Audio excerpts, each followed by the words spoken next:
আসসালামু আলাইকুম। কেমন আছেন সবাই? আশা করি সবাই ভালো আছেন।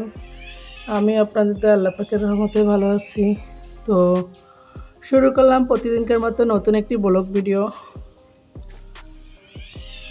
শুরুতেই সবাই একটা ছোট্ট লাইক দিয়ে পুরো ভিডিওটি কন্টিনিউ করবেন ইনশাআল্লাহ।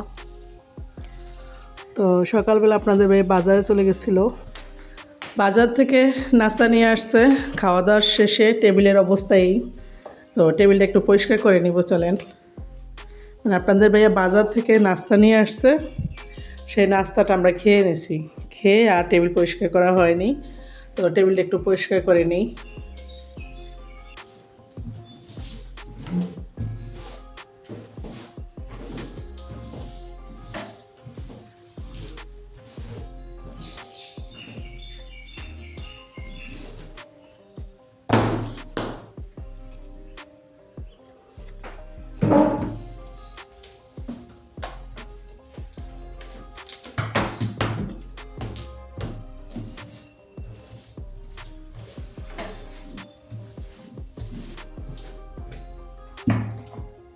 সকালের নাস্তাটা বেশিরভাগই আসলে আমাদের বাজার থেকে খাওয়া পড়ে, কারণ বাজার গুছিয়ে নিব, বাজার গুছিয়ে রান্না করতে যাব। তো বাজারটা এনে এখানে যে রাখছে আপনাদের ভাইয়া, তো এইভাবে আছে।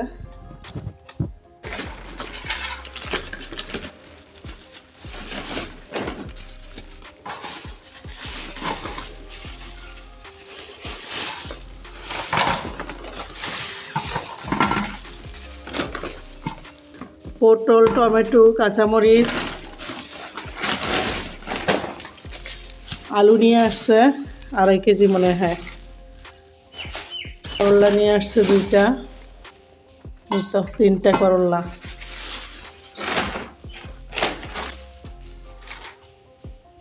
আমি কিন্তু বাজার আনলে মরিচগুলো বিশেষ করে এইভাবে বোটাটা ফেলে তারপর রাখি, মরিচগুলো ভালো থাকে বেশি দিন।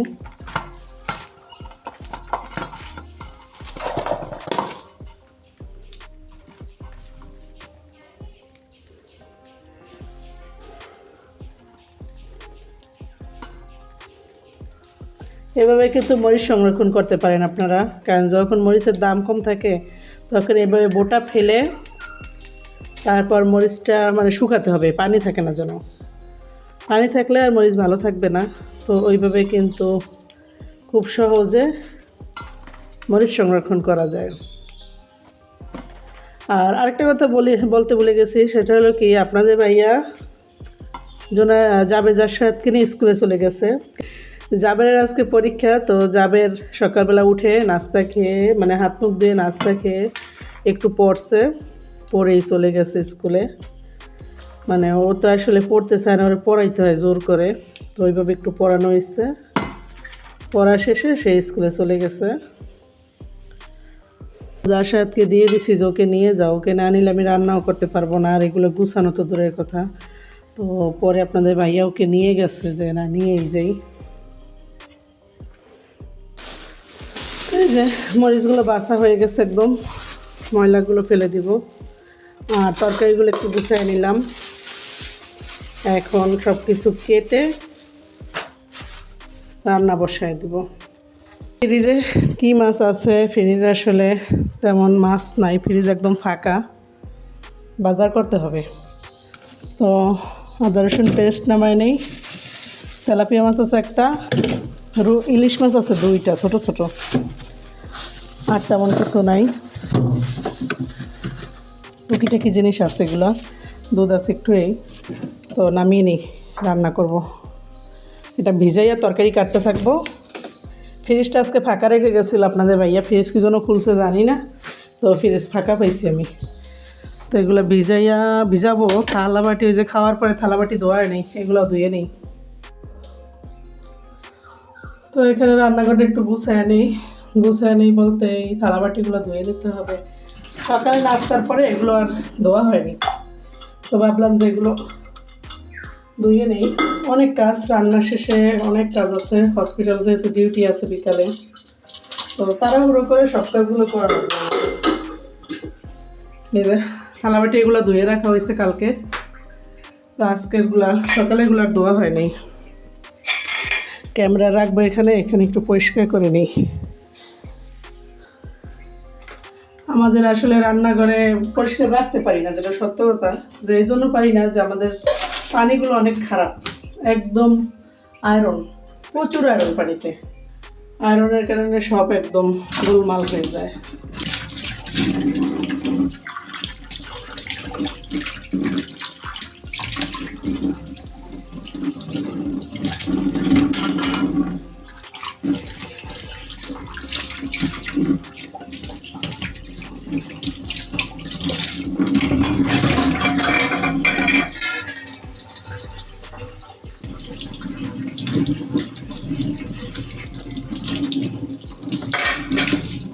এই জায়গাটা পরিষ্কার করবো আজকে, একটু ভালো করে মাজতে হবে।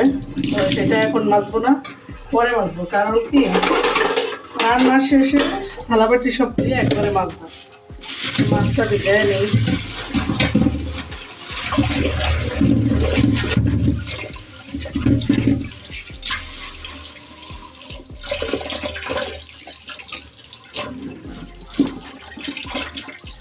মশলা বের করা দেখি তো, পেঁয়াজ বাটা, আদা রসুন বাটা বেরোয় নাই, সেটা বের করা লাগবে এখন আবার। বরফে একদম হয়ে গেছে আদা রসুন পেস্ট। দেখি আসলে কি আদা রসুন পেস্ট কিনে এটার ভিতর না কাঁচামরিচ, অনেক কিছুই তো পেস্ট করে রাখছি।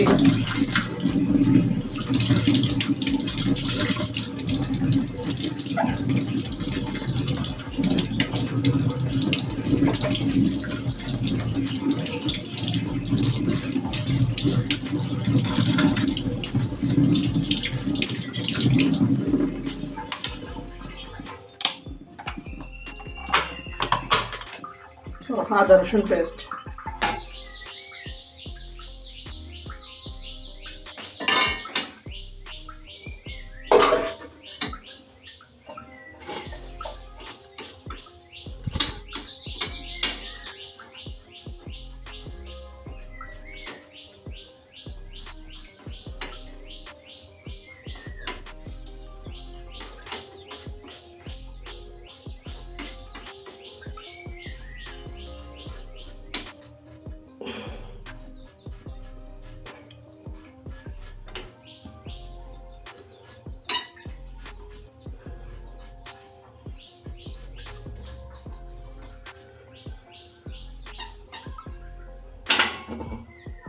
এগুলো গুছানো হলো, যা যা রান্না করবো তা তরকারি কেটে একদম রেডি করে ফেলছি। এখানে দেখেন করলা দিয়ে আলু দিয়ে ভাজি করব, সাথে এখানে আছে আলু, পটল, টমেটো, এটা দিয়ে এই মাছ রান্না করবো ভাজি করে। একটা মাছ কাটছি, 5 টুকরো হয়েছে, মোটামুটি হয়ে যাবে আমাদের। পেঁয়াজ মরিচ সব কিছু কেটে বেছে নিছি। আর বাটা পেস্ট তো দেখছেন, আদা রসুন পেস্ট আছে এখানে, এই যে মোটামুটি সব কিছুই রেডি। তো এখন রান্না করতে চলে যাব, রান্না করে আসবো ফিরে, থাকেন সাথে ইনশাল্লাহ। এখানে রোদ্রের বালিশগুলো একটু দেওয়া হয়েছে।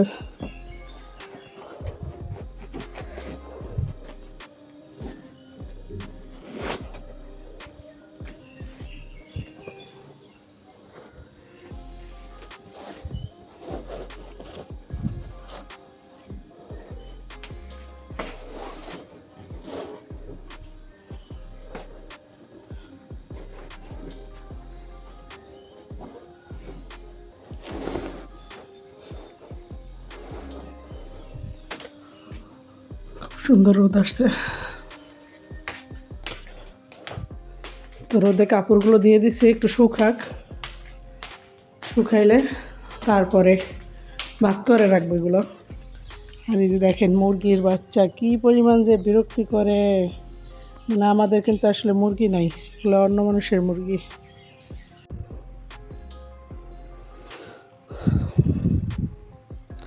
তো রান্নার মাঝখানে দেখলাম হঠাৎ করে হলুদ শেষ, তো হলুদ ভরার জন্য চলে আসলাম। কারণ হলুদ ছাড়াই রান্না করতে চাইছিলাম, শরীর এত খারাপ যে হলুদ ছাড়াই রান্না করতে চাইছিলাম, কিন্তু পরে চিন্তা করলাম যে তরকারি কালারটা ভালো আসবে না, এই তরকারি কালারের কথা চিন্তা করে হলুদ ভরার জন্য চলে আসছি। কালার ভালো না আসলে কিন্তু খেতেও ভালো লাগে না, সামান্য হলো দেওয়া লাগে, দিলে কালারটা ভালো লাগে।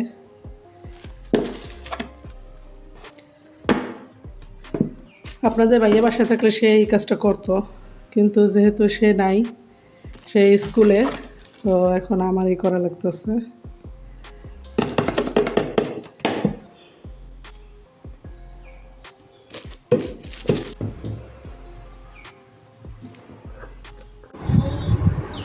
তো রান্নাবান্না কমপ্লিট মোটামুটি। এই যে করলা ভাজি করে ফেলছি। এই যে দেখেন, সে ভয়েস দিবে, মানে তার ভয়েস দিতেই হবে, মানে আমি কথা বলা ধরলে তার কথা বলতেই হবে, এটাই হলো তার নিয়ম। হ্যাঁ, তো এই যে করলা ভাজিটা হয়ে গেছে দেখেন, আলু দিয়ে করলা ভাজি, হলুদ কম হলুদে, সাথে এই যে মাছ দিয়ে আলু টমেটো আর যেন কী বাবা দিছি, আলু টমেটো আর পটল, আলু টমেটো পটল দিয়ে এই মাছের তরকারিটা খুবই মানে সুন্দর। সব রান্না শেষ, এখন আমি খেয়ে দিয়ে তাড়াহুড়ো করে অফিসে চলে যাব। এই যে আশারাত দেখেন কি করতে আছে। তো এই যে আমি ভাত নিয়ে নিয়েছি, একটু খেয়ে নেবো। আমি আবার বুট সিদ্ধ মানে বুট ভাজি করছিলাম, সেগুলো দিয়ে একটু মুড়িও খাইছি, সাথে একটু ভাতও খাবো। আর এখন বেলা কিন্তু বেজে গেছে এই যে 12:30টার বেশি। তো এখন মুড়ি খাইছি, ভাবলাম যে এই একসাথে একটু ভাত খেয়ে নেই, কারণ তা না হইলে ভাত খাওয়ার আর সুযোগ পাবো না। 1:30টার দিকে তো আর বেরোই হওয়া লাগবে। তো এখন মুড়ি খেয়েছি, 1:30টার দিকে আর ভাত খেতে ইচ্ছা করবে না। তো সেই চিন্তা করে একটু ভাত খেয়ে তারপর একটু রেস্ট নিয়ে চলে যাবো। তো থাকেন সাথে।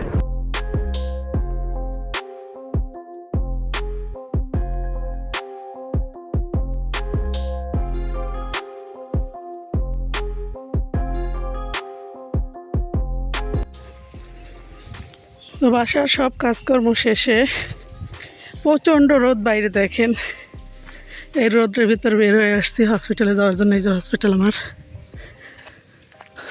সব কাজকর্ম শেষ করে একদম তড়িঘড়ি করে দুপুরবেলা আসলে মন চায় না বেরোই, কিন্তু চাকরি তো করি, চাকরি বের হওয়া লাগবেই, ডিউটিতে যাওয়া লাগবেই।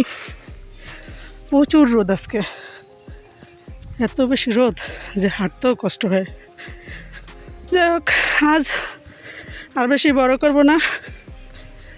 যারা আমার নতুন বন্ধু আসেন, অবশ্যই আমার চ্যানেলটি সাবস্ক্রাইব করে পাশে থাকা বেল আইকনটা অন করে দিবেন। ভালো থাকবেন, সুস্থ থাকবেন, আমার জন্য দোয়া করবেন। আল্লাহ হাফেজ।